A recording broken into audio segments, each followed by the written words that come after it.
Ai, gente, desanimada. Oi, gente, tudo bem? E aí, gente, como vocês estão? Obrigado, responder agora, amiga. Vou botar uma sonora pra você falando. Estamos bem, Júlia. Ai, meu Eles podem Deus. deixar no comentário. Tô bem, É, Júlia. Vou coloca falar. aí, Ai, coloca que aí. bom. Ai, amiga, a gente tem que lembrar de ler os comentários nesse, sabia? Ai, é verdade. Porque tem uma pessoa, tá, que respondeu a gente, tá?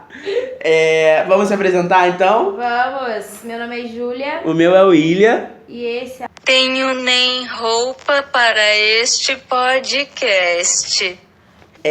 Então, a gente tá aqui na parte 2 sobre racismo porque o episódio estava muito grande. A gente preferiu cortar pra não ficar desconexo, a gente começar a falar sobre outro tema. Que são os que são inviabilizados na nossa sociedade, né? A gente tá aqui de novo com a Bárbara. Dá um oi, Bárbara, pra gente. Oi, galera! Tamo junto nessa luta. Eu gostaria, antes da gente seguir, falar alguns últimos números que a gente começou a falar no outro episódio sobre violência e sobre o sistema carcerário e o analfabetismo. Então, gente, eu gostaria de começar, né, esse episódio trazendo mais alguns dados, né, de alguns institutos de pesquisa, que a gente precisa defender a existência deles, por mais que eles tenham problemas, porque senão aí é a barbárie, né? Então, eu vou trazer mais alguns dados aqui, do Atlas da Violência, esse é de 2017, vítimas de violência. Os negros, eles são a maioria das vítimas de homicídio no Brasil. Segundo o Atlas da Violência, em 2017, 75,5% das pessoas assassinadas no país eram pretas ou pardas, o equivalente a 49.524 vítimas. A chance de um jovem negro ser vítima de homicídio no Brasil é 2,5 vezes maior do que um jovem branco. Não sei se vocês sabem, né? Mas em alguns lugares, quando os filhos vão sair, as mães dão até algumas orientações. Se a polícia manda para, não sei o que, não responde, não anda assim, não anda assado, não usa essa blusa, não usa essa tatuagem, não usa esse tipo de cabelo. Tem um episódio de Grey's Anatomy que a Bailey faz exatamente isso com o filho. Quando ele já tá um pouco maior, senta ela e o atual esposo, que não é o pai do menino, e dá meio que essas orientações. É um episódio bem forte, assim, um dos episódios que eu acho bem marcantes, assim, na série, exatamente pela necessidade de se fazer isso. Infelizmente, ter essa necessidade de ter que dar essas orientações, né? É uma coisa bem dolorosa, mas é uma coisa que a gente acaba fazendo para ainda sobreviver no dia a dia, né? Como eu dizia antes, depois que houve a abolição da escravatura, surgiram uma série de políticas eugenistas que pregavam que o Brasil precisava se miscigenar até chegar ao ponto de que não fosse mais dito que ele era um país negro.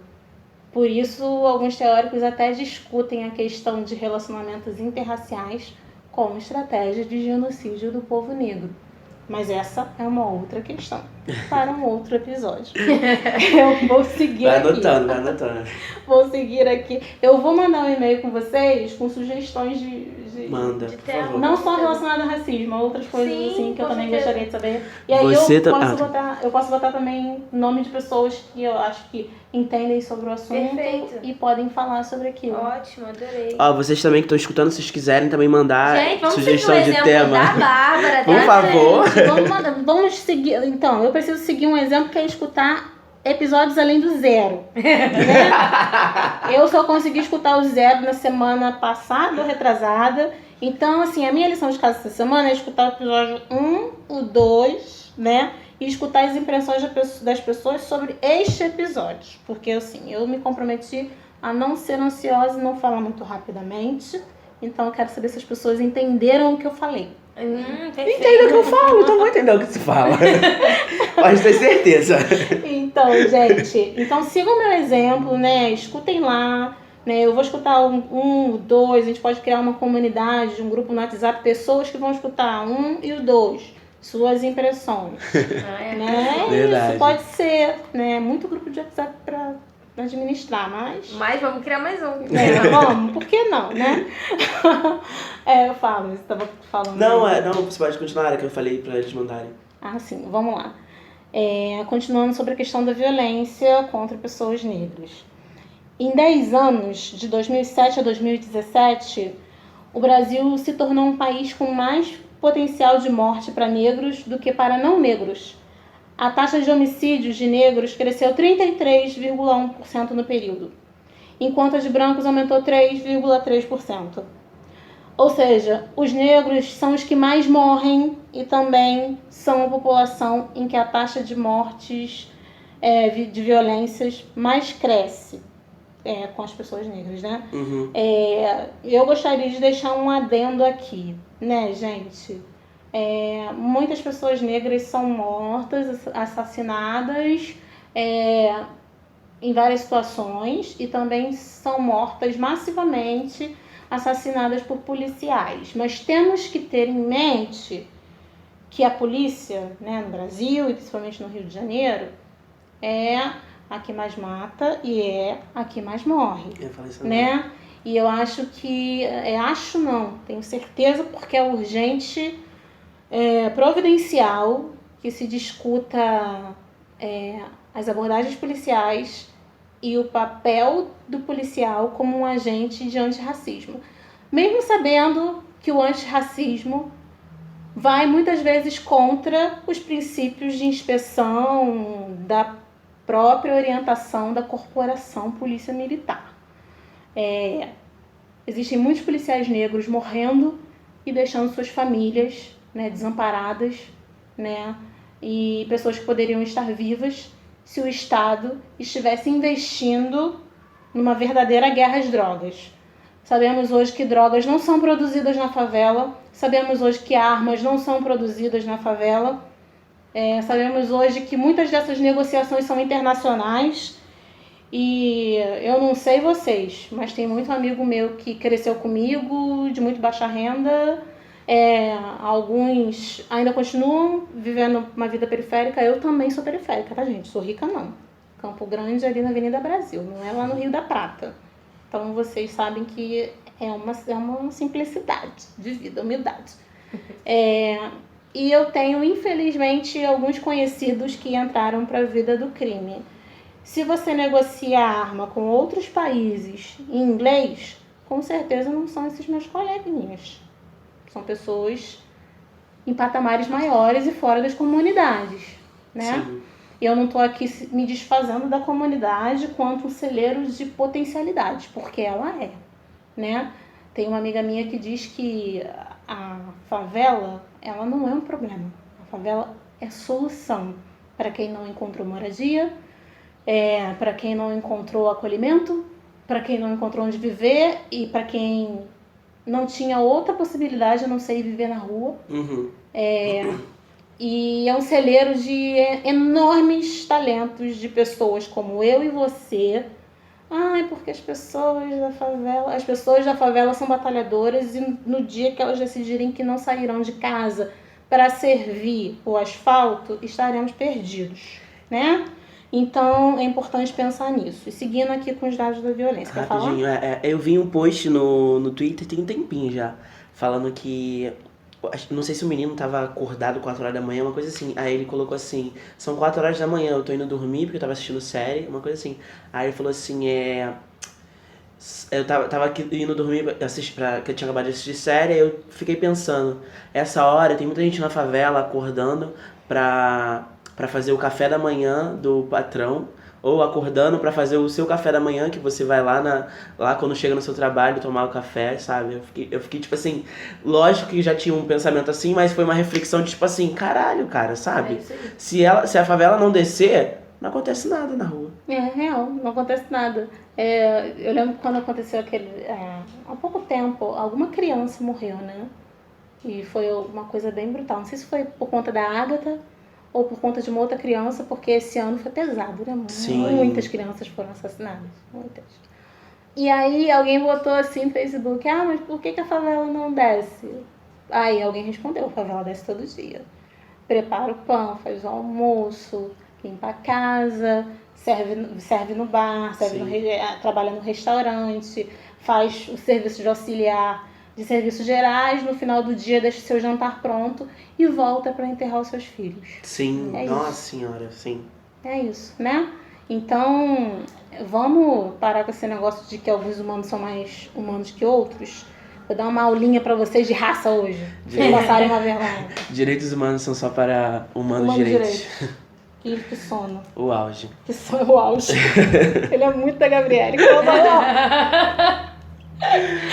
Falou o nome, acabou. Acabou o podcast. Vamos lá. Entre todos os estados, gente, o Rio Grande do Norte ele é o mais violento para os negros. Em 2017, a taxa de homicídios de pretos ou pardos foi de 87 a cada 100 mil habitantes. O índice mais alto do país é superior ao dobro da média nacional, 43,1 negros mortos a cada 100 mil habitantes. Negros também são maioria entre os que morrem em decorrência de ações de agentes de segurança do Estado, de acordo com o Anuário Brasileiro de Segurança Pública de 2019, 74,5% das pessoas assassinadas em intervenção policial são pretas ou pardas. E eu me lembrei agora de uma passagem, tem um rapaz que eu sigo que ele é advogado. Esqueci o nome dele, acho que é Bruno Cândido. Eu não me lembro muito bem o nome dele, mas eu acho que é Bruno. E há cerca de uns 2 meses atrás, ele é bem sucedido, bastante bem sucedido. E ele foi parado pela polícia e de forma muito violenta, e perguntaram pra ele, muito agressiva, né? Na fala, no jeito, e perguntaram pra ele onde é que ele estava indo, o que ele estava fazendo com aquele carro dele, porque era um bom carro. E aí ele disse que era advogado, e os policiais riram da cara dele. E ele, William, é advogado, você é um estudante. Ele próprio, um advogado, conhecedor das leis, operador do direito, ele pensou, eu não vou falar nada. Sim. Se eu reagir, eles vão me matar. Sabe? É importante que as pessoas entendam, né? E aí agora, falando da questão das pessoas que sofrem ou são assassinadas ou tiveram parentes assassinados em virtude de ataques da força policial.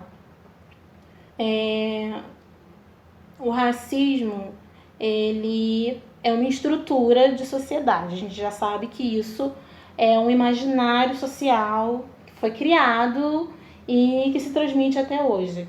As instituições, em geral, são racistas. A forma como você é atendido no hospital não é igual a uma pessoa branca. Não é. A gente sabe disso. Mas eu queria falar aqui muito da questão policial, né?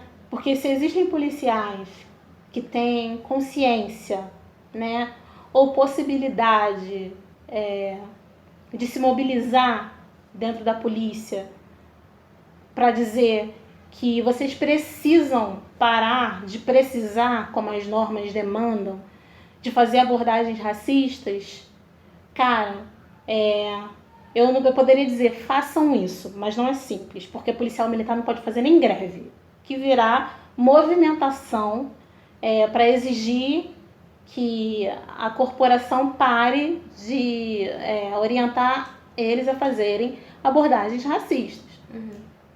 Só que, se os caras não podem lutar por essas questões, pelo fim desse tipo de abordagem, a população, os movimentos por direitos humanos, a sociedade civil organizada, ela pode pedir isso também, né, para os policiais. Agora, eu só acho que alguns policiais precisam parar de reproduzir racismo e dizer que é porque é uma norma da corporação. Tem muitos policiais que não são racistas, mas tem policiais que são claramente racistas. É a questão do racismo institucional, porque está dentro das instituições, porque dentro de uma estrutura racista da sociedade. Por exemplo, a escola, né? A escola. Alguém me contou, alguns anos atrás, porque eu tenho amigos professores, já falei pra vocês, que foi numa reunião de um comitê que eu fui e tinha uma diretora de uma escola e que ela queria muito estudar a questão do racismo na detecção de dificuldades cognitivas pelas crianças negras. E aí tinha muitos alunos davam trabalho, né?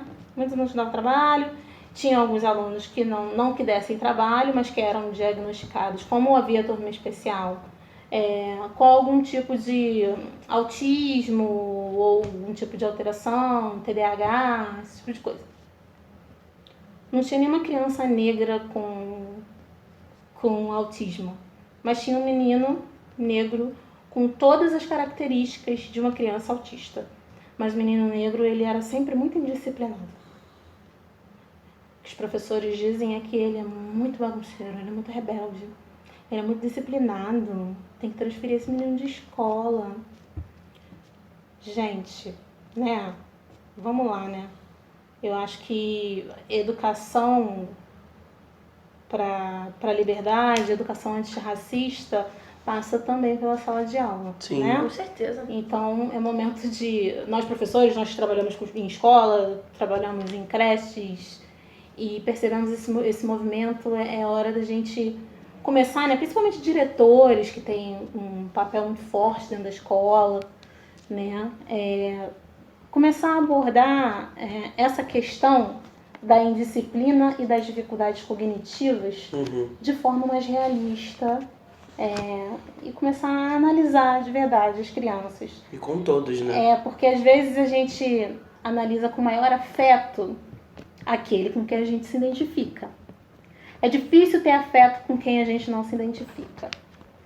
Mas passa pelo processo de educação e de você ser um bom profissional, você começar a se identificar com os alunos. Sim. São alunos, né? E isso é muito importante de ser falado. Eu fugi um pouco do foco, mas certo. eu lembrei que isso é imprescindível, sabe? E terminando aqui os números da violência, tem o sistema carcerário, né? Vamos falar do sistema carcerário.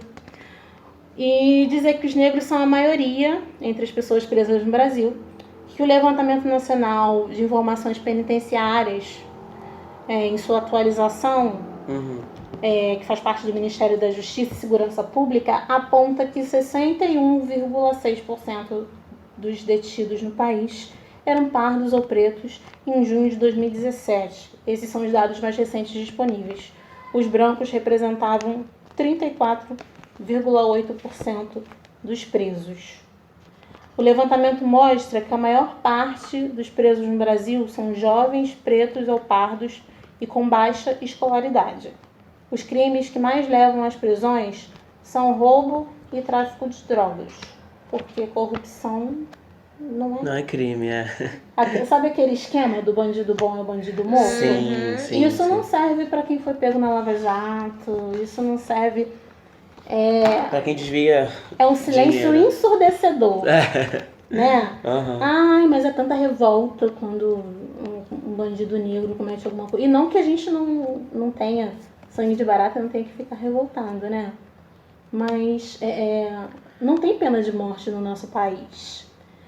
Se não tem pena de morte no nosso país, a gente precisa se limitar a ficar calado e não pedir morte pra ninguém, né? Porque todas as vidas importam. Sim. Nossa senhora. Tipo assim, nessa questão da prisão, né, que você falou no outro sobre uma reforma penitenciária, né? É que falam, tipo, a pessoa entra na cadeia e sai pior. Por conta de não ter uma reforma, óbvio. por conta de não ter um suporte. Aí as pessoas acham que quando fala de reforma penitenciária e falam que é dar mordomia pra bandido, que é dar mordomia pra quem tá preso. Não é Mordomia. Orfano. Não é isso, é a questão de, tipo assim, cara, tem que ter o mínimo. Eles não têm o mínimo, tipo, na cadeia, sabe? Fica numa cela pra 2 ou 3 pessoas, 50 pessoas numa cela, sabe? Eu acho que no Brasil a gente tem um problema que a gente tem dificuldade de pensar direito, assim, em algumas coisas. Gente, então É muito engraçado que ela falou muito sério. as pessoas não pensam direito em algumas coisas. O sistema penitenciário brasileiro não recupera ninguém, Sim. né? A função do sistema penitenciário brasileiro, né, é tratar a pessoa de forma menos humana possível, Sim. até porque sabemos quem é que eles consideram que são menos humanos que outros, Aham. né? Para que as pessoas saiam dali piores, cometendo delitos piores, Pra justamente voltar. né? Sendo reincidentes. E aí, para você justificar, olha, essa pessoa não tem jeito. Essa pessoa não tem, muitas vezes, ensino superior, então vai ficar na cela com todo mundo. Em 2017, teve uma diligência feita pelo Ministério Público nos presídios do estado do Rio de Janeiro. E alguns dos entrevistados que participaram dessa diligência, eles disseram que alguns presídios a galera já estava comendo papel higiênico, não tinha coisa para comer. Jesus Cristo. Não tinha coisa para comer. Então, assim, o sistema penitenciário, ele serve para conter, né, quem a gente já sabe que ele foi criado para conter. Aham. O que não resolve o problema. Uhum. E o que fomenta muito, né, e aí, como quando a gente fala de segurança pública, o cara roubou. O cara saiu da cadeia e roubou de novo, e matou de novo, e não sei o que de novo. Aí a gente fica, meu Deus, que horror, a segurança pública tá terrível, tem que matar esses caras. Gente, eu gostaria de dizer que é importante a gente pensar que tem muita gente lucrando com um discurso de uma violência exacerbada. E não que ela não esteja exacerbada. Ela está sim. Uhum. A violência é muito grande, né? Mas se a gente for olhar direitinho, pensar bem quem é que toma conta, tem ação, é sócio, é dono de empresa de segurança, é sócio em fábrica de arma, a gente vai ver que a violência e a segurança pública, como é no Brasil, é muito cômoda. É muito cômoda. Quem são os donos ou os sócios das indústrias de arma? Quem são os donos e os sócios e têm ações dos planos de saúde? E por que é que a gente tem a sensação que essas mesmas pessoas estão no Congresso lutando pelo fim do SUS? Sim.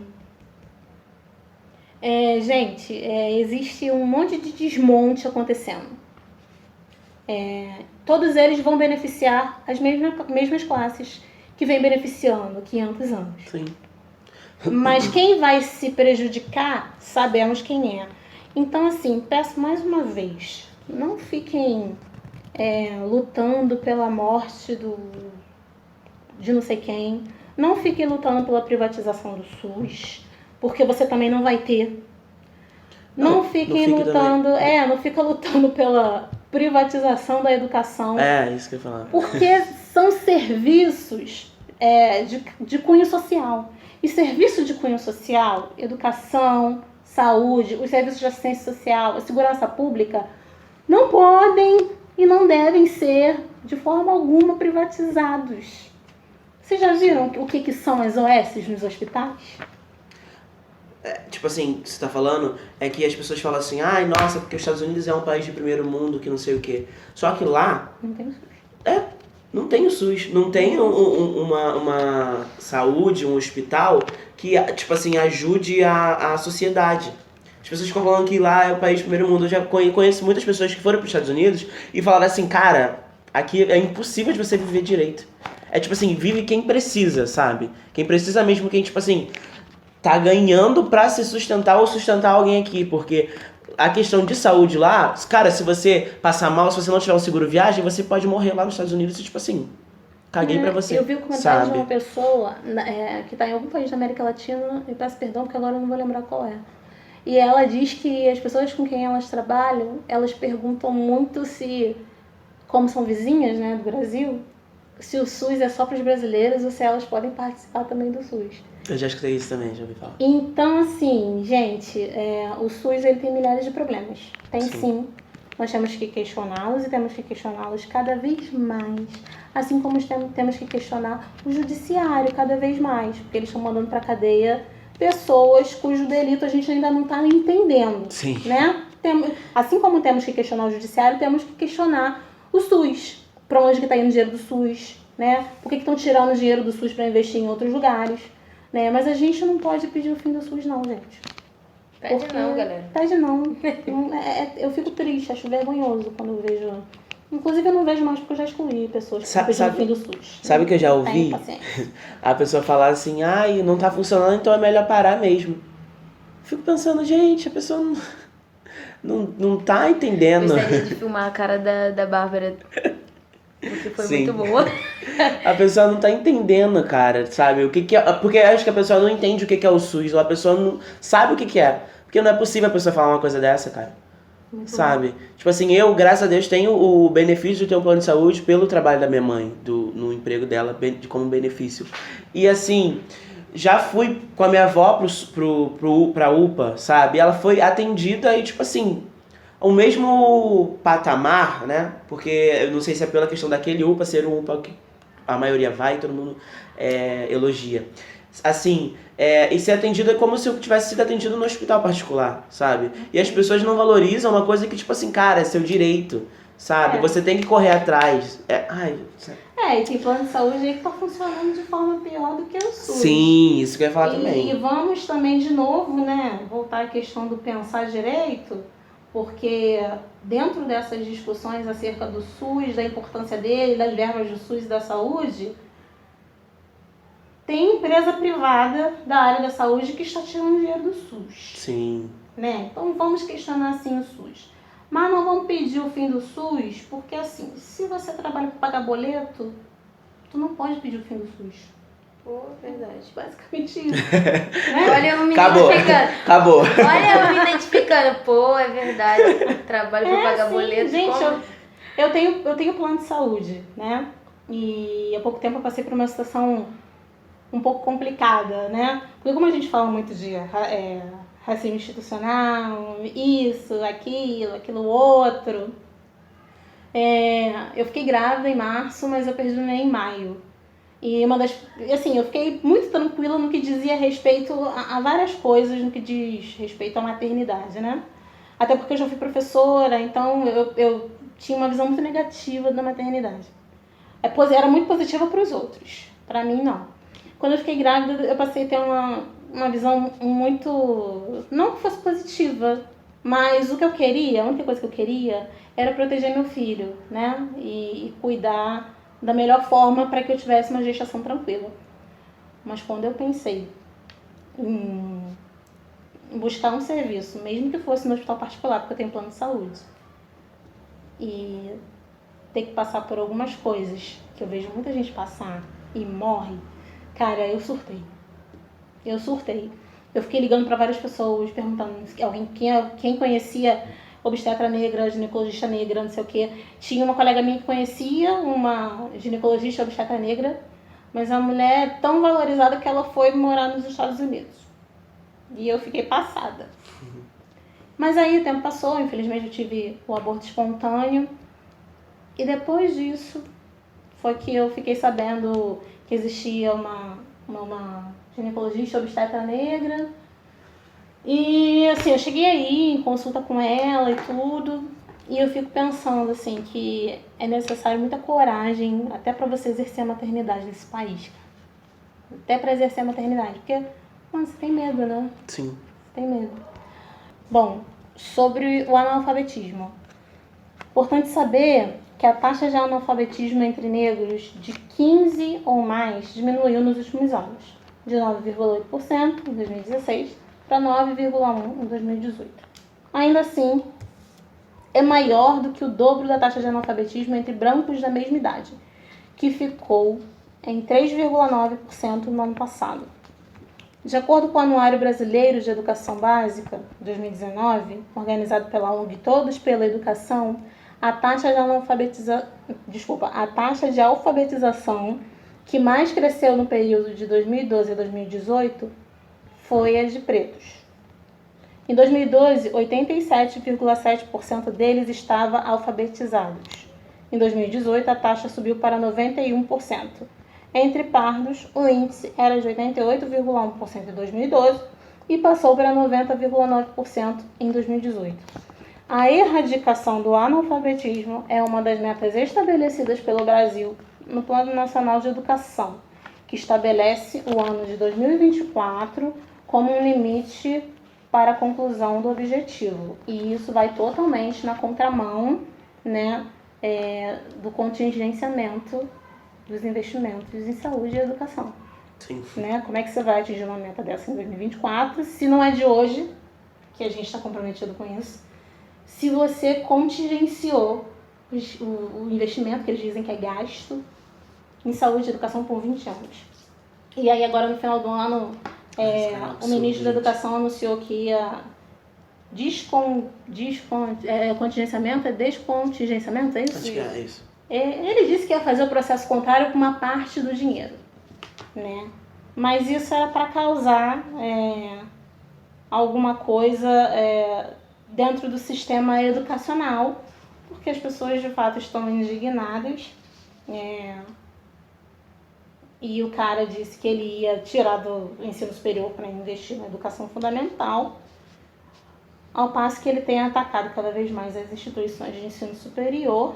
Se ele é hoje um economista, ele dê graças ao ensino superior, que formou professores para que ele pudesse ser formado. Uma pena que ele causa desgosto, né, a esses professores, essas pessoas, mas o fato é esse. E aí eu não estou dizendo que a educação fundamental é menos importante que o ensino superior. Acho sim que se fosse tirada do ensino superior para a educação fundamental, porque o que ele falou foi o seguinte: a gente vai cortar as bolsas e vai botar na educação fundamental. Só que assim, o índice do IDEB não melhora.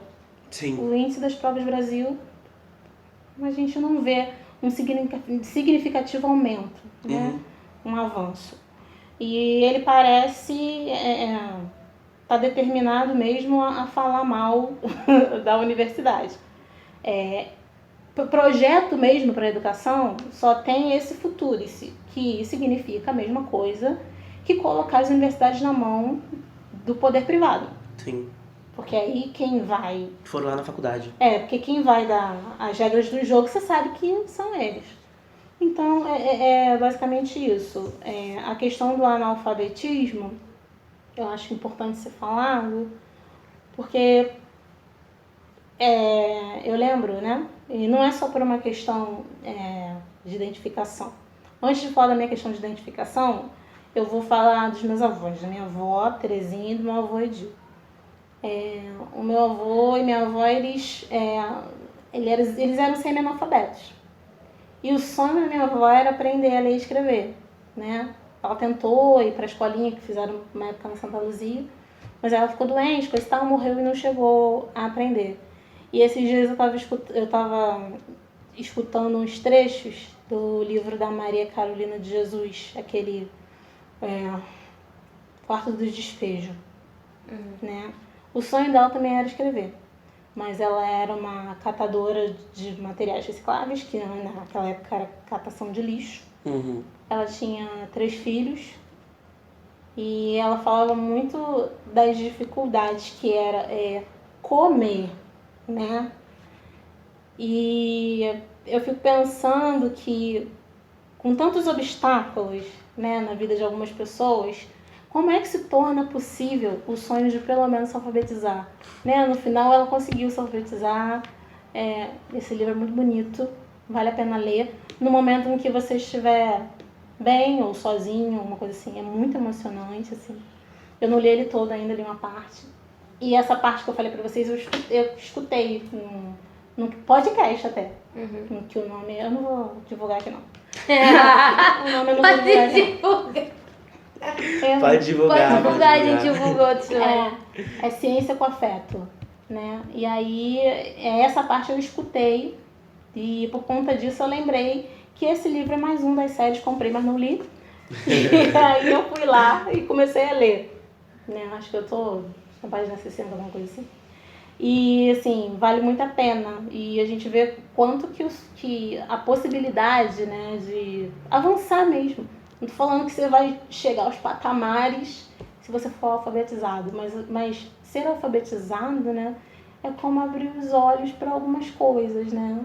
Com certeza. É como passar a enxergar de novo, né? Aham. É como nascer outra vez, assim.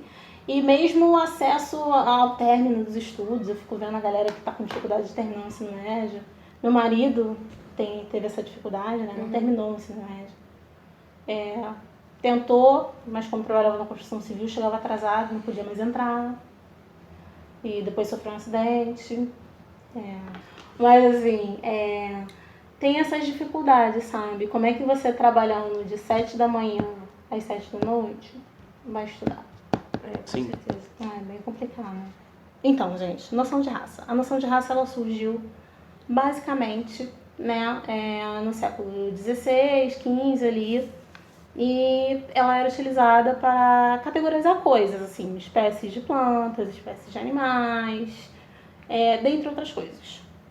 Ocorre que no século XVI ganhou uma outra conotação, porque surgiram as grandes navegações, os processos de colonização das Américas pelos europeus. E aí, o grande discurso, né, porque surge junto com essa questão da colonização, o sistema capitalista como a gente conhece mais hoje, né?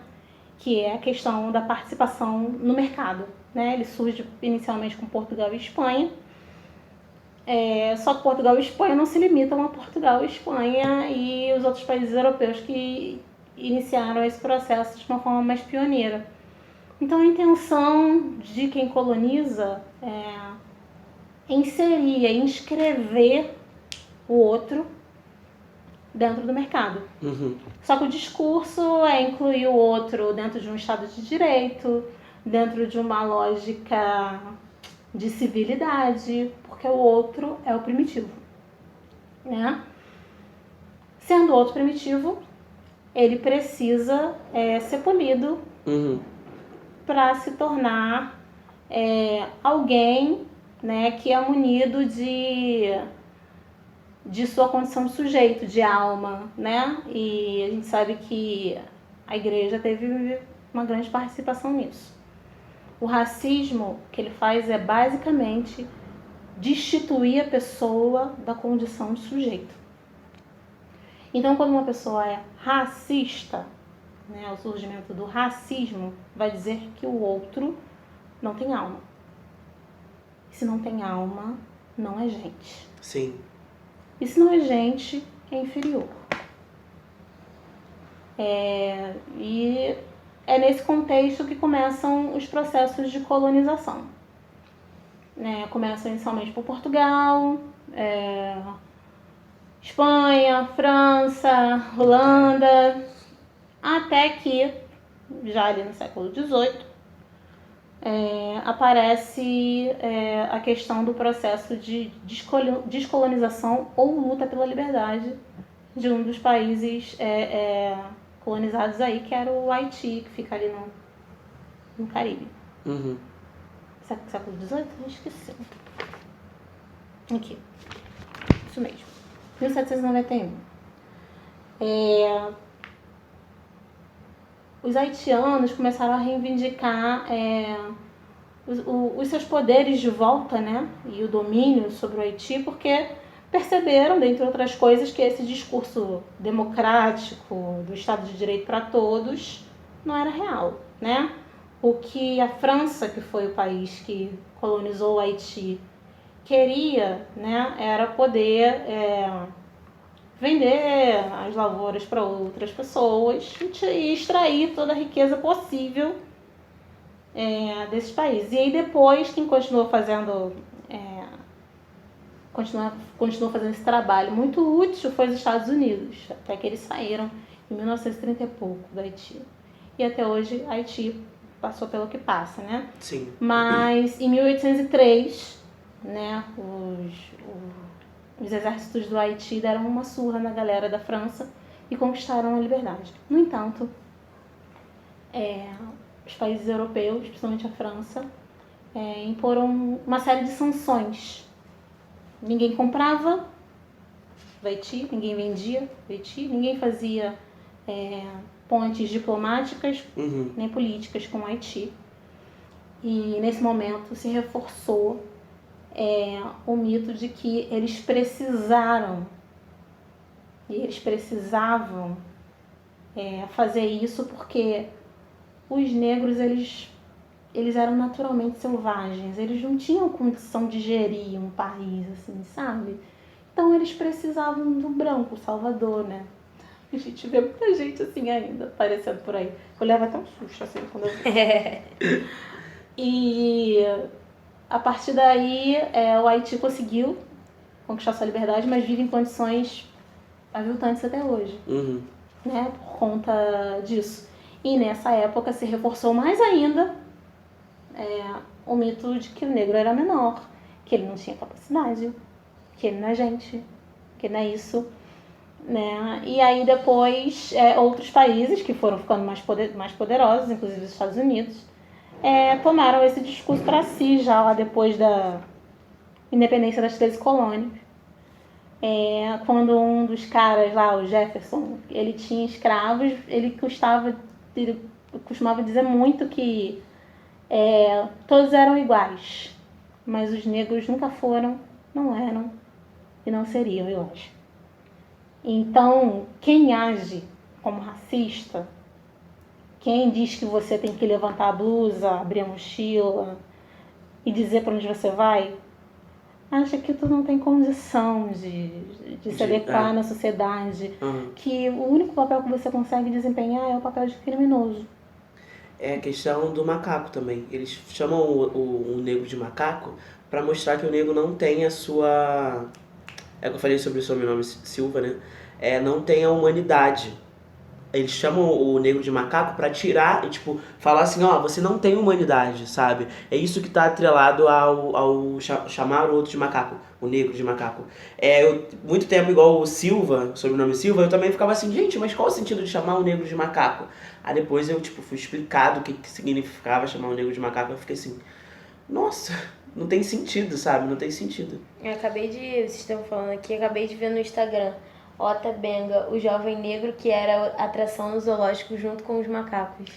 Cara, teve... Eu tava vendo, acho que foi até no Instagram do David Miranda, falando que, em 1900 ou 1800 e pouquinho, quase século XX, eles ainda tinham, acho que foi durante a Segunda Guerra, tinha um zoológico, agora não lembro qual era o país, que tinha uma criança, uma menina negra.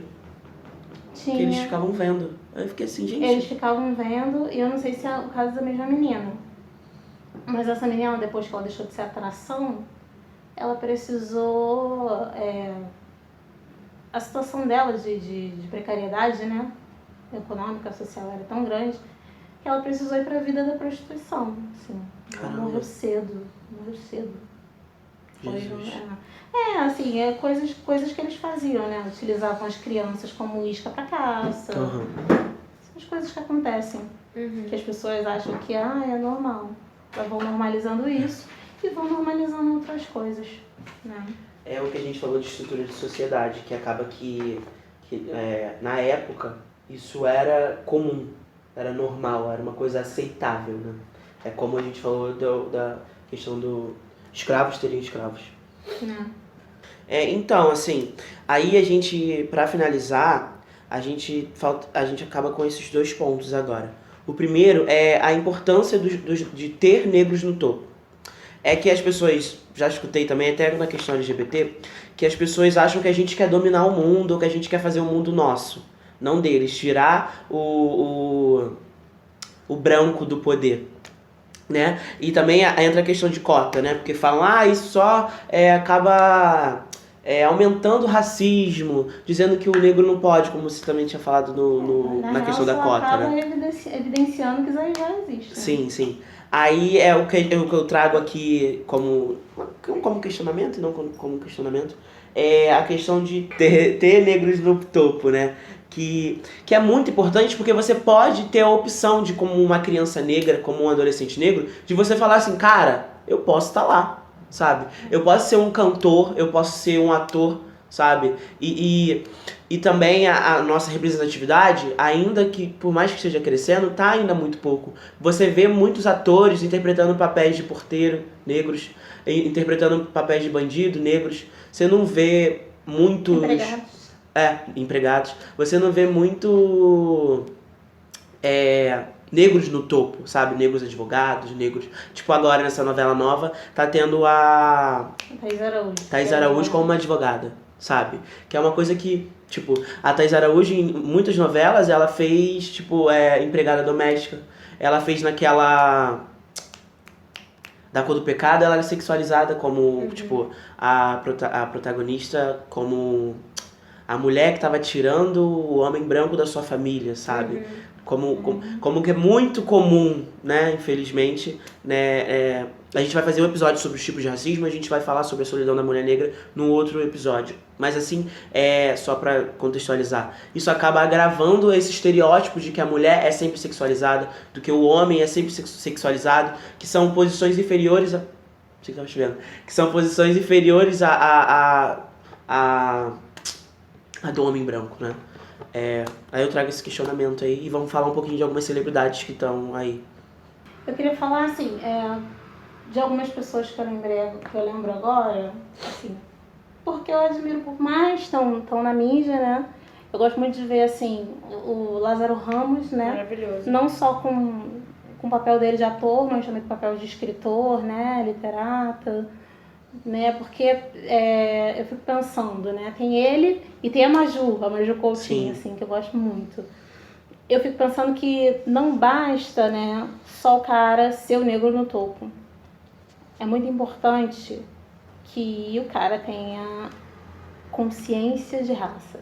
Sim, sim. Eu acho que é muito importante que a pessoa negra que chega no topo tenha consciência de que a condição social e econômica que ela passou a ocupar não vai embranquecer ela.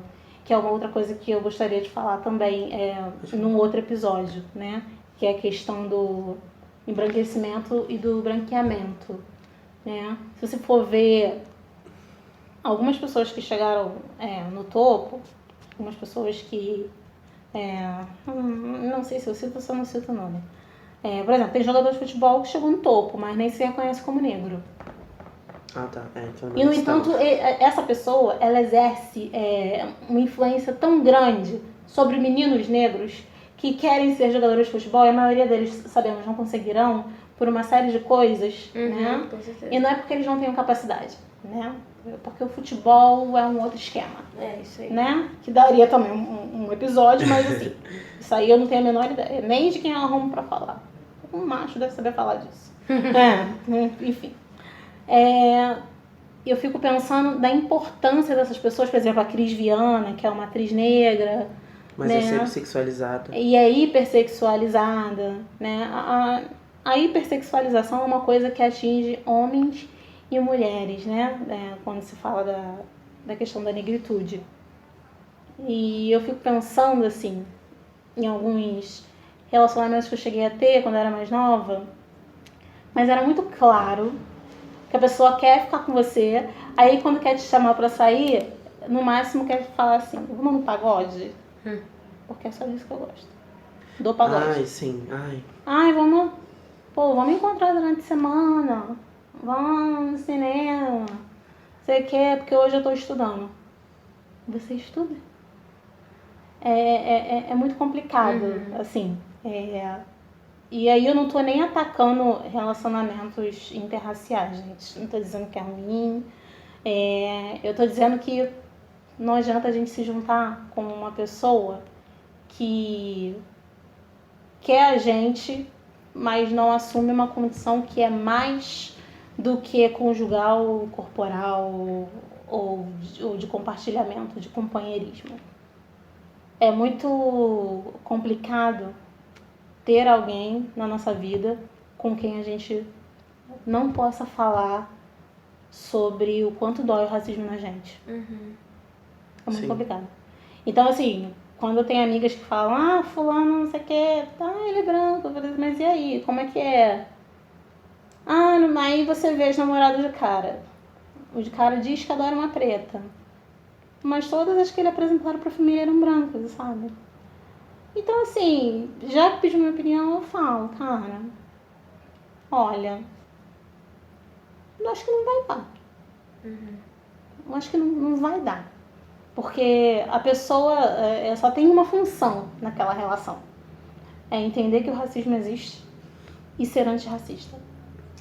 Porque se você chega pra pessoa da sua vida, com quem você vai dividir o resto da sua vida, e você vai dizer pra ela assim, poxa, eu passei por isso, isso e isso, as pessoas são muito racistas, a pessoa diz, isso é muito besteira. Não, isso é foda. Sai correndo desse relacionamento. Eu até saí do foco, tava falando de negros no topo. Tá tudo bem, tá tudo bem. Eu falei, é porque é importante falar. Se esquece, é importante falar. Porque eu acabo falando das coisas que ficam no topo do meu ranço também. Né? Mas eu acho que é bem importante algumas figuras representativas, mas eu acho que é fundamental que além de serem representativas, como por exemplo, eu esqueci o nome daquele menino que tá fazendo novela agora, que ele é o marido da Thaís Araújo. Estão se separando? Já se separaram? Já se separaram. Qual é o nome dele? Não sei. Sabe?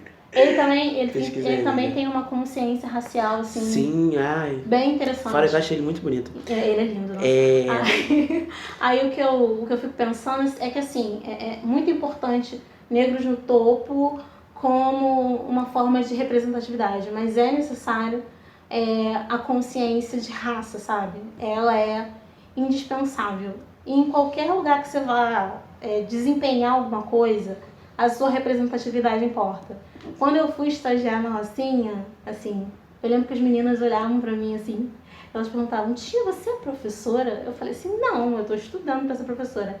Aí ela, você tá estudando pra ser professora? Então eu posso ser professora também, né? Eu falei, claro, você pode ser o que você quiser, né? Esse? É esse. O nome do ator que a Bárbara tava falando é o Fabrício Boliveira. Então, a gente vai falar agora algumas celebridades, autores, pintores, enfim, que ajudaram na luta, né, antirracista no Brasil e que são e que estão, né, estiveram no topo, né? E falar de alguns aí vai ser como se fosse um quadro evento aqui pra gente. Temos aqui Antônio Francisco Lisboa, mais conhecido como Aleijadinho, Machado de Assis, poeta Cruz e Souza, poeta Elie Semogue, eu acho que é isso. Nossa, isso eu não conhecia. Um sociólogo historiador, Joel Rufino. Rufino Vicente. Uma aqui que a gente falou, a Carolina Maria de Jesus, uma poeta e escritora, que a gente falou, né, sobre o livro dela. Eu acredito que eu aprendi na escola, foi no quê? Foi no último ano, a professora falou dela, aí eu, sabe que é tipo assim, caralho. Ouvi o nome dela esse ano. Esse ano? Esse ano, por conta de um trabalho de uma exposição que teve na escola que eu trabalho, e aí uma das professoras falou sobre ela.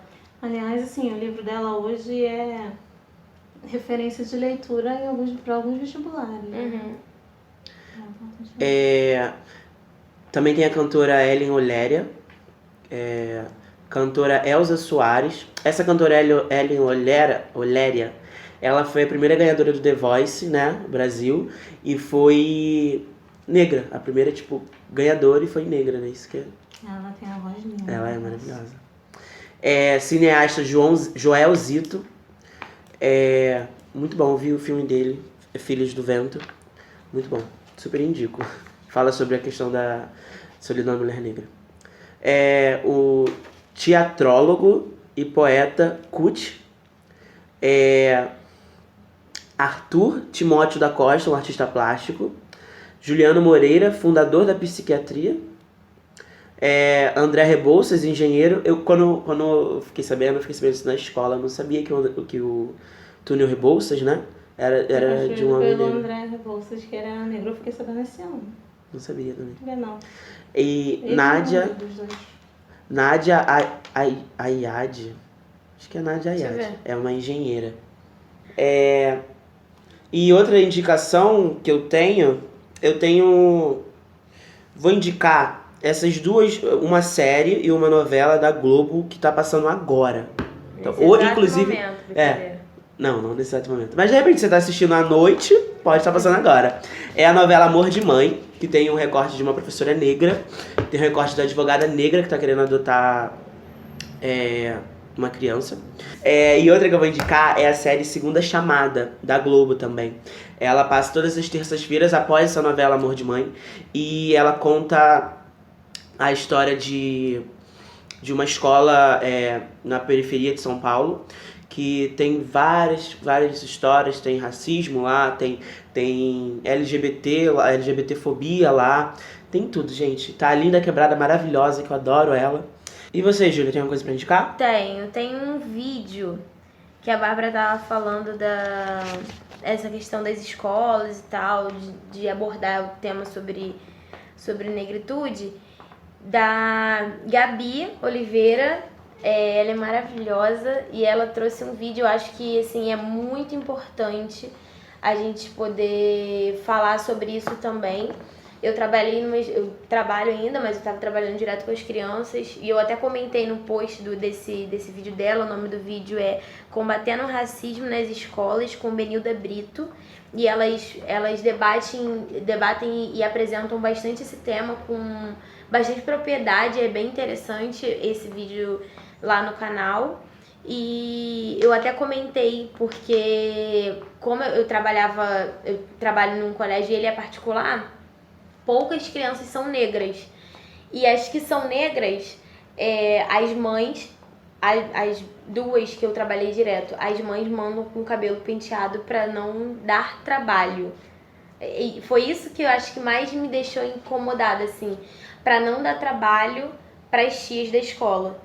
Só que assim, é muito complicado, porque se você olhar pelos dois pontos, ao mesmo tempo que a mãe não quer dar trabalho, a criança ela não vai ser cuidada pela tia da escola, sabe? Então são dois pontos muito complicados. O que uma mãe fazer, sabe? Deixar a filha ir com o cabelo para as tias cuidarem, as tias não cuidarem, a ponto de ela se sentir confortável e sofrer com as crianças. Sim. Cara, me fez refletir pra caramba. Eu acho que tem umas coisas assim. É óbvio que a mãe projetou isso porque em algum corpo escolar, se não aquele, um outro, alguém já disse: mande a filha com cabelo penteado para não dar trabalho. Primeiro, a gente tem que discutir o conceito de dar trabalho. Porque cabelo crespo não dá trabalho. Você cuida dele do jeito que você cuida. De qualquer outro cabelo.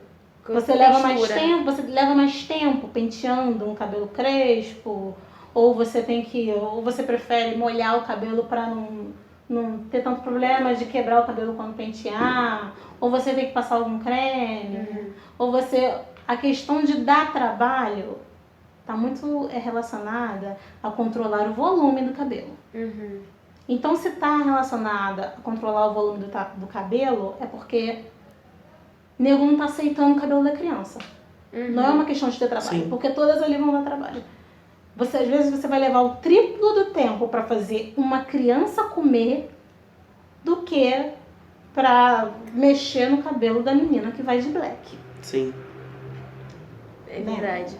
Temos que discutir o conceito de dar trabalho. Para começar, O que está por trás de dar trabalho? Eu não quero cuidar desse cabelo duro seu. Sim. É isso. É isso aí. E aí me fez refletir bastante. Foi uma das coisas que me fez refletir. Mas elas falavam bem da questão pedagógica, sobre exemplificar dentro da sala de aula, principalmente, sim, eu trabalhei na educação infantil, então principalmente eu acho que tem que ser inserido desde a educação infantil para trazer temas, e elas falam muito em questão de desconstruir o fato de negro escravo, sabe? De tentar, isso que a gente estava falando, né, de negros no topo, de dar exemplos não digo motivação, mas dizer que, olha, dá, entendeu? Não é porque você é negro que você não vai conseguir chegar a lugar nenhum, porque acredito que muitos negros escutam muito isso, sabe? Então eu acho que esse vídeo ele é bem bacana. E tem um site que também tem página no Instagram, que o nome é Notícia Preta, que eu sigo, que também traz, é uma página antirracista. Então eles sempre alimentam o site com notícias voltadas para isso, que impactam, querendo ou não, né, a gente de certa forma, e que eu indico também pra galera ir olhar, pesquisar, ver o site, ver as notícias e seguir no Instagram também, porque é muito, muito bom. E a série que foi bem criticada na segunda temporada, Cara Gente Branca. Eu recomendo a primeira temporada, eu acho ela muito boa. A segunda temporada tem coisas que precisam ser levantadas. Mas por que eu sempre indico coisas que as pessoas estão criticando? Porque a pessoa tem que ter pensamento crítico, de olhar e falar, cara, isso daqui não é bacana. Sabe? Mas era o que tinha na segunda temporada, assim? Porque as pessoas criticaram muito em relação a algumas falas, algumas coisas que foram abordadas, que deveriam ter sido abordadas de outras maneiras, entendeu? Não tô lembrando de uma cena específica, mas depois eu vou te mandar um vídeo de uma menina que é uma amiga minha, que ela faz essas críticas da segunda temporada em si. Eu gosto muito, tá? Eu gosto muito. Eu não sei se é porque tem uma pegada mais jornalística, por ser de rádio. Não sei, porque é minha vibe. Então, assim, pode ter sido também. Mas eu gostei muito da série. As pessoas têm criticado bastante a segunda e a terceira temporada, mas que meio que perdeu o rumo. As pessoas acharam que perdeu muito o rumo. Mas eu acho importante a gente também indicar não só coisas que... Porque é aquilo, né? O que é bom pra mim não é o bom pro outro. Lógico. Então, assim, das milhares de indicações que a gente já deu até agora, tem gente que deve ter escutado e falado assim, cara, essa página aí que vocês estão indicando, que merda que vocês estão fazendo. Entendeu? Mas é o que eu acho que, meio sendo merda ou não, vamos indicar e quem tem que decidir isso não sou eu. São olhares, assim. Acrescentando uma coisa que você falou aí, gente, o que ela falou que eu ia acrescentar? Sim, sobre a questão da escravidão, né? Você fala da questão da escola, coisa e tal. Eu acho que a gente peca muito, né? Porque o momento de inserção na educação da criança e da criança negra é entender todas as potencialidades que existiram em África e nos países africanos, né? Porque eu falo que a primeira coisa que a gente pode fazer para diminuir o racismo é parar de falar a África e falar dos países africanos que ficam no continente. Porque a África é abrangente, né? A África do Sul não é a Guiné Equatorial, nem é, sei lá, Angola, nem é Benin, nem é Sudão. Sei lá, Sudão, nem Tomé e Porto Príncipe. Falando assim, vocês sabem o que aconteceu em Tomé e Porto Príncipe? Não. Leiam, porque isso aí tem a ver com... A indicação foi pra gente, agora eu vou anotar aqui no meu papel. Aconteceu um negócio em Tomé e Porto Príncipe que eu acho que é bom a gente dar uma lida, tem a ver com religião. E está acontecendo a mesma coisa na Angola relacionada à mesma denominação religiosa. É uma boa vocês darem uma olhada. É sobre uma igreja que ninguém nunca ouviu falar, que está em todos os lugares do mundo. E o líder é brasileiro. É só isso que eu posso dizer. Eu vou ver. Mas eu acho que, voltando à questão da educação, a gente não se ocupa de falar do que era o continente africano antes, porque as pessoas chegaram no continente, dividiram os territórios, desconsideraram a questão da diversidade das tribos, roubaram as possibilidades de a gente conhecer as nossas artes, as nossas filosofias, mas ainda existem muitas coisas nesse sentido, né? As pessoas esquecem que o Egito é um país africano, né? As pessoas negam isso, né? É um racismo absurdo. Os arqueólogos, né, do Egito Antigo eram bem racistas. E os países africanos, a exemplo do Egito, são são singulares na arquitetura. Sim, Singulares na arquitetura. pirâmide é uma coisa linda. Na criação de muitas discussões filosóficas que foram roubadas ou que foram dizimadas. Nós somos singulares, né? E apesar de sermos plurais, essa singularidade deu lugar a um discurso onde a gente está sofrendo, mas isso não é de raça, isso é social. Isso não é social, isso é racial. Ah, não, porque as pessoas sofrem com esse preconceito porque as pessoas são pobres. Mas se a Júlia fizer uma chapinha e se vestir bem e for lá no Shopping Leblon, ninguém vai se preocupar em seguir a Júlia. Isso aí. Né? Então, assim, eu acho que é importante, e a escola perde essa oportunidade de dizer o que todos nós éramos antes. Aqui no Brasil, né? Éramos só os indígenas, a nossa espiritualidade primeira era a espiritualidade indígena, sabe? O que a gente era antes? Porque a gente só sabe o que os europeus eram antes. Né? Eu acho que é muito importante a gente se ocupar um pouco de lembrar as crianças que a gente não começa nada sendo escravo, a gente começa sendo reinado. Porque isso aumenta a nossa autoestima, isso fortalece a gente. É isso. Você vai indicar alguma coisa? Então, como eu fico mais em livro do que filme, eu vi uma série aí que eu não terminei de ver a primeira temporada, porque só tem a primeira temporada na Netflix. Muita gente criticou, não achei a temporada, mas eu vi no Instagram e eu acho muito interessante como que as críticas, elas ultrapassam o teor da qualidade da série. Eu não acho que é uma grande série. Eu gostei muito porque eu amo o protagonista, que é o Seu Jorge. Eu amo aquele eu homem. não assisti. Eu amo o Seu Jorge, Também, com todo também. respeito ao meu marido. Aí já viu, né? E o nome da série é A Irmandade. Que eles vão mostrar como é a vida dos presidiários. Foi tu? Botou? Coloquei, mas ainda não assisti. Que Foi tu eles que falou vão... assim, bota que eu gosto de série brasileira? Eu falo sempre isso. Ah, então, mas eu que tava contigo, acho que foi. Talvez você não vá achar, que série, assim. Mas mostra um pouco da realidade nas penitenciárias brasileiras, a questão de como surgem algumas coisas relacionadas ao crime organizado, né? E como ele atua de dentro pra fora, né? E aí os protagonistas são o Seu Jorge, que tá lá preso, e a irmã dele, que é advogada. E depois vai se desenvolvendo assim. E aí eu via muita crítica, mas poucas críticas eram o formato da própria série, não sei o quê. Tinha muito negócio falando assim, é horrível, porque se você não matar, não roubar, não estuprar, você não vai parar aí. Então, assim, eu fico pensando se as críticas... necessário, eu fico pensando se as críticas, de fato, são críticas.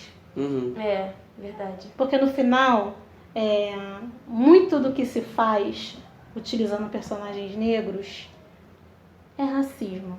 No cinema, muitos poucos, eu tinha até dados disso, mas eu acabei não falando. Muitos poucos indicados ao Oscar são negros. E os jurados também, assim, em sua maioria, são brancos. Se é assim com o cinema norte-americano, como a gente acha que é na justiça brasileira?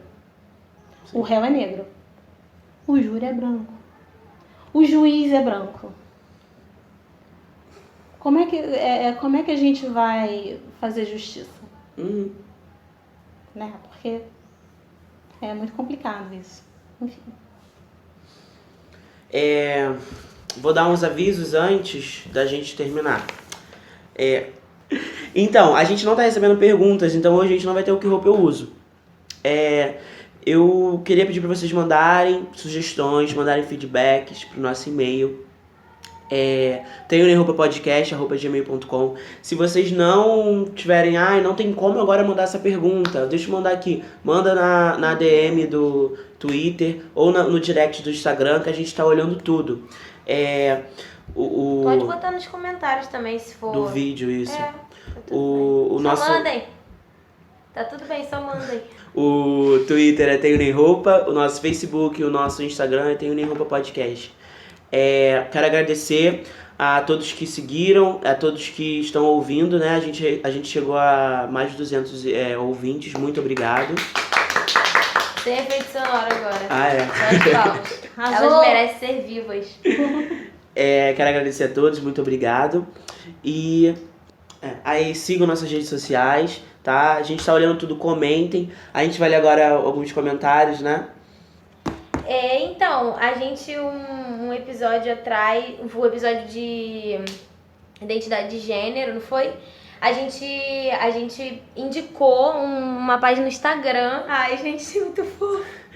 Fiquei emocionada. Fiquei toda me tremendo de felicidade. Aí, meu Deus, acabei de ver que eles começaram a seguir a gente. Mentira, amiga. Gente, agora. Então, olha, a gente... Ai, tô muito feliz. A gente indicou a paz da Aliança Plural. Eles comentaram no post da gente com vários carinhos de coração. E agora eu acabei de ver que eles estão seguindo a gente. Ai, gente, tô emocionada. Aqui, ó. Começou a seguir você. Caraca, eu vou printar, depois eu vou postar também agradecendo. Eu queria também agradecer a Raquel, que ela sempre compartilha as coisas da gente. Ai, linda, maravilhosa. Obrigado, Raquel, linda. Você me motiva, entendeu? Thank you. Ela sempre comenta, inclusive ela comentou aqui, uma pausa aqui para falar desse podcast maravilhoso. Que você deve... Calma aí, deixa eu ver se ela... Ah, tá. Ela não fez um comentário, ela fez um post no Instagram dela, indicando o podcast. Tá escrito assim, uma pausa aqui para falar desse podcast maravilhoso que você deve estar ouvindo, você deveria estar ouvindo, hein? Aí marcou a gente, falou, segue lá e deixe suas sugestões para eles. Maravilhosa, ela sempre tá indicando mesmo.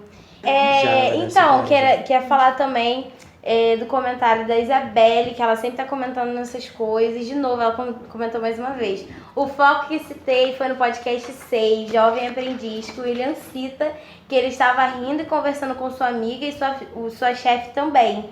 Ah, tá. Só que observou e falou o foco, gente. Que a gente perguntou, a gente falou, você tá falando de deboche? Ah, tá.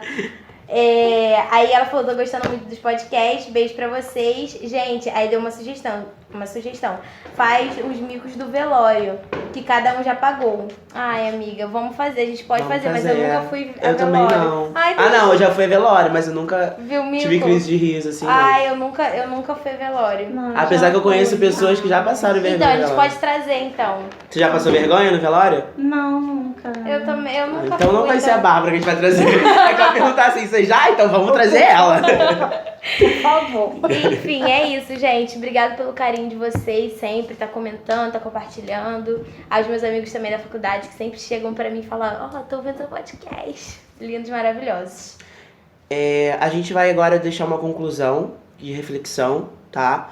Pra quem tá escutando, eu falo de novo, pra fazer uma autoavaliação, ver se você tá sendo racista, ver se você não como que você pode ajudar, né? Na verdade, você tá sendo racista consciente ou inconsciente? Sim. A gente vai trazer a Bárbara de novo, porque ainda ficou faltando alguns tópicos pra gente comentar, tá?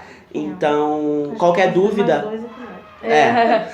E qualquer dúvida, então, gente, manda pra gente, que a Bárbara estando aqui, a gente, né, faz uma pergunta pra ela do que vocês tiveram de dúvida, tá bom? Eu falo. Você fala ou você quer falar? Eu quero falar. Eu já ia falar, eu gosto de falar. É isso aí. Bom, isso aí já ficou subentendido. Então, eu gostaria de dizer uma coisa que eu disse aqui algumas vezes durante esses 2 episódios. Gente, não basta não ser racista. A régua para reduzir, mitigar, reivindicar, equidade é ser antirracista. É reconhecer que nós não somos todos iguais, não. Nós somos plurais, nós somos diversos. E não adianta você no seu lugar dizer, eu não sou racista, então tá tudo bem. Se quando seu coleguinha joga piada racista, você não fala nada e ainda ri. Fala pra ele, pô, cara, feião, volte 10 casas, assim.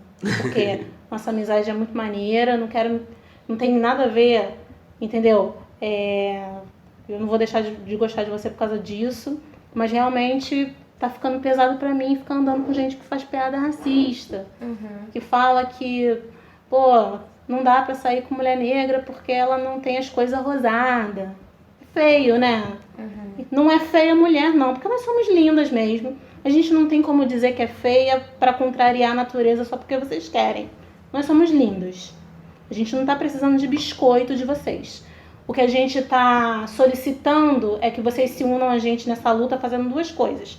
Se você é branco, reconhecer que o racismo existe e lutar contra ele onde você estiver. Quem faz piada racista, quem faz comentário racista, quem diz isso é trabalho de preto, quando trabalho é mal feito. Querido, meu trabalho é muito bem feito, onde eu trabalho. Trabalho de preto é uma das coisas melhores que vocês precisam, né, entender aí, perceber. Então não basta, queridos, dizer que não é racista. Tem que ser antirracista. Tem que lutar pela equidade nos lugares. Tem que lutar por mais espaços nas empresas. Com certeza. Né? Se você tem um cargo de importância, você tem que cuidar da questão da equidade, de contratar mais pessoas negras, porque assim como tem pessoas brancas e não brancas competentes, existem pessoas negras competentes. A gente não tá aqui pra provar isso pra vocês, a gente só quer trabalhar só. Deixa a gente trabalhar, deixa a gente fazer o nosso. Porque querendo ou não, a gente vai fazer. Né? Eu acho que política de equidade, ou vocês vão fazer com a gente, ou vocês não vão fazer. Mas vocês vão fazer com a gente tem fé e tem luta. É isso. Isso aí. A gente mais uma vez agradece a Bárbara por ter vindo aqui, se disponibilizado o seu tempo precioso pra gente. Inclusive a gente já levou uma chamada dela, que ela está brincando.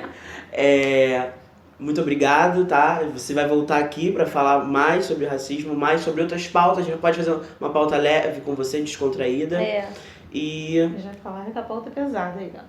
ela quer outra pesada, ela já tá aqui, ó, fazendo a listinha dela, tá? Vai mandar pelo e-mail. Vai mandar pelo e-mail, tá bom? Se você, como ela, tem alguma sugestão, mande pro e-mail. Olha o link. Tá bom. Mande, tão bom.